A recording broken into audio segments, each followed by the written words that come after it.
Hey guys, welcome to Island 4. As you know, my favorite boss. Sorry for the late upload. I had to run this several times to come up with a decent strategy. For your free dart, go ahead and put it towards the back end of the map. Put your hero out, set her on strong. We're going to start how I always do with this boss with 3 tacks, 3 0-2s. I'm going to do 2 of them total. Then we're going to switch to mob shredders.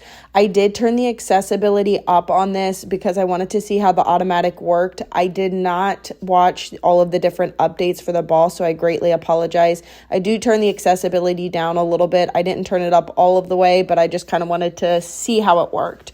Our strategy is going to be continuing these mob shredders. It's going to be 0-3-2s. We want to place as many as possible. Put them all on automatic because the spikes will go where the balloons are the closest one towards the exit. So if we can stop the balloons from coming towards the top, towards the back, then it will target the boss at all times. For your free dart in the back, you can start slowly upgrading it. You can start it out as a 3-0-2 and then upgrade to a 4-0-2 for that balloon cleanup aspect.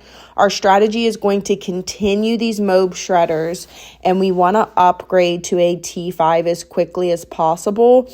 But we want to kind of stop the balloons from coming down the track so the mob shredders focus just on the boss.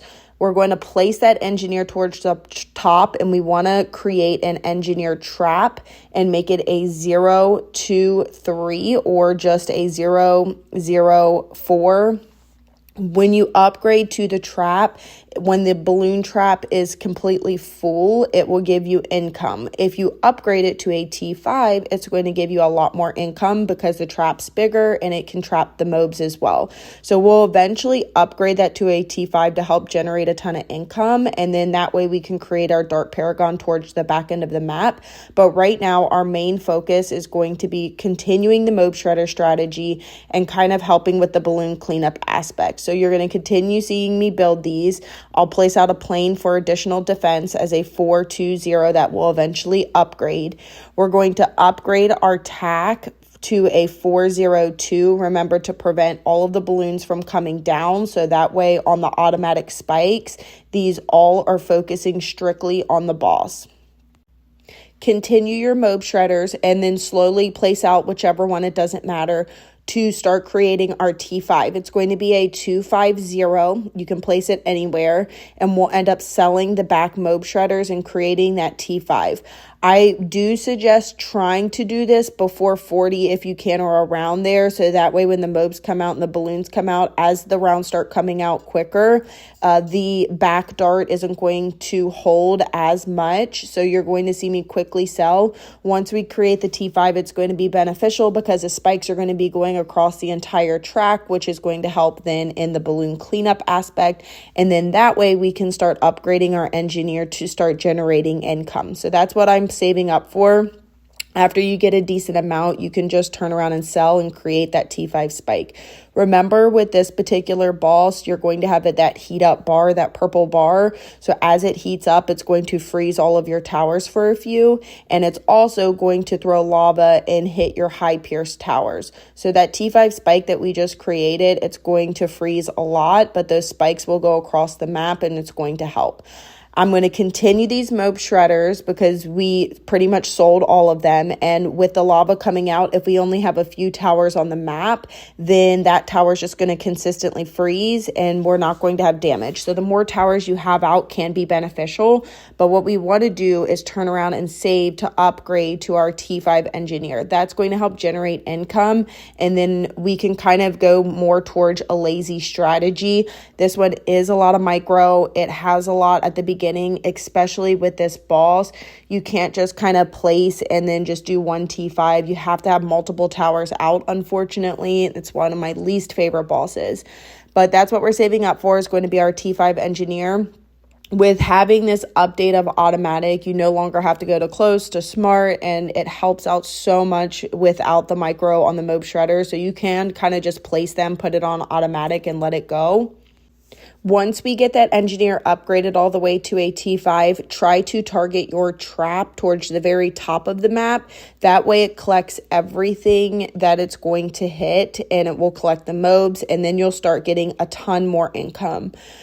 I'm going to continue these mope shredders after I upgrade my engineer monkey to that T5 to a 025, just towards this portion of the loop, because now that the engineer's out, we'll start generating a lot more income. But the mope shredders are still an effective tower for this particular boss because there's a lot of them out, and then when the lava comes out, it's going to help, and then hopefully it won't freeze our high price towers. Plus that balloon trap out as well too is going to help generate the income. So continue on, and then what we'll do is we're going to upgrade our plane to a 520 that we have down at the bottom. We want to try to slowly keep creating T5 towers that's going to be effective and start helping us prepare for our Dart Paragon.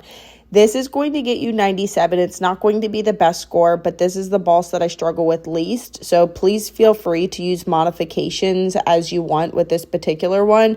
But I get more lazy towards the end of the map as I don't want to micro as hard and just kind of create the Paragon as quickly as possible. So after you get this plane upgraded to a 520, we're going to start focusing strictly on our Paragon. So I'm going to start with the middle path, because if the ability unfreezes, we have the opportunity to use the ability and turn them all into mini super monkeys. Keep in mind, with this boss heating up and that bar heating up, it will take away those abilities, so you might not have it refresh. It's kind of trial and error, to be honest, as it heats up. But if it does auto refresh to where you can click the ability, as soon as you can, make sure you click that ability to use it. You can place additional towers out for the darts. That way, when they turn into mini super monkeys, it helps with the damage. You can sell any of the back mope shredders, and then we're just going to continue focusing on our strategy for our Paragon. So I have my top path, I have my middle path upgraded all the way, and then I'm going to do the bottom path. If you have the monkey knowledge and you want to do 2 of the bottom paths, you can. I wanted to create my Dart Paragon as quickly as possible, and I struggle very much with this map, so I only did 1, and I did the bare minimum Paragon, because remember, with this boss, it's going to freeze your high tier towers, and so that Paragon is going to be it's going to freeze a lot, and it's going to affect the range of the Paragon as well. So the quicker you can create it, the better it's going to be, because it is going to get a lot of the rounds off quickly, but with it freezing and taking away a lot of the range, we need to get it created as quickly as possible. With the towers we have placed out, you're going to need around 40,000 in order to create it. I do suggest selling your engineer monkey towards the top end of the map, because our engineer monkey is just the balloon cleanup aspect and it's generating income for us. So as soon as we hit that 40K, we really don't need it. So sell that first, and then turn around and sell your spike and your plane. Try to time it to where those lava rocks are not on your tower, since they freeze them and you can't sell them. So that's why I'm kind of waiting, even though I could sell now and create my Paragon. And with all of the towers freezing, I'm not going to have the opportunity. So as soon as it unfreezes, sell, create your Paragon as quickly as possible, and then it's just going to be rebuilding on whatever you want. I turned the accessibility down so you don't have to see all of this, since we did create the Paragon. I'm going to put out a plane and make it a 025 and put that on Wing Monkey. And I like the strategy of the helicopters. The helicopters are a great tower against this particular boss. And if you do 204s, and you can even upgrade one to a 205, that's going to follow the boss. And even though, as you see right now, where the Dart Paragon is out of range, when you start putting out those helicopters and you make them 205, they are following the boss, and those rotors are still going to be able to hit the boss while it's going. So it's a great tower that you can put out to kind of help with the balloon cleanup, but also the damage as well. I did go ahead and rebuild my engineer monkey towards the top and made it a 025 to help generate income and also help with the balloon cleanup, because the limited ability and the range of my Paragon, I wanted it to strictly focus just on the boss. So continue just building the helicopters, and that is going to be pretty much it for this boss. This is going to get you 97. You'll be able to create a Paragon. I'm sure there's far better other strategies out there. This is the boss that I struggle with. I'm extremely sorry for the late upload. I had to do several runs to come up with a good strategy, but it's an effective strategy. Just a little bit of micro at the beginning with the mope shredders, but having that update with the automatic is truly helpful for the spike factories, because you no longer have to micromanage it. The main main thing with those spikes is to kind of help with the balloon cleanup at the beginning of the map, because if you can stop that, then the spikes are strictly going to focus on the boss. If you have balloons that are coming down and leaking, then the spikes are going to change towards where the balloons are and not where the boss is. So that's just the main thing to kind of keep an eye on. But that is it, guys. Thank you guys so much. I will be working on Island 5 as soon as we get to it. We don't have a lot of participation in this event, so apologize for the late upload. If you want to support me in-game, my in-game creator code is mthegoddess, just like my YouTube channel. Make sure you drop a like and subscribe if you haven't, and I hope you guys all have an amazing weekend. Bye, guys.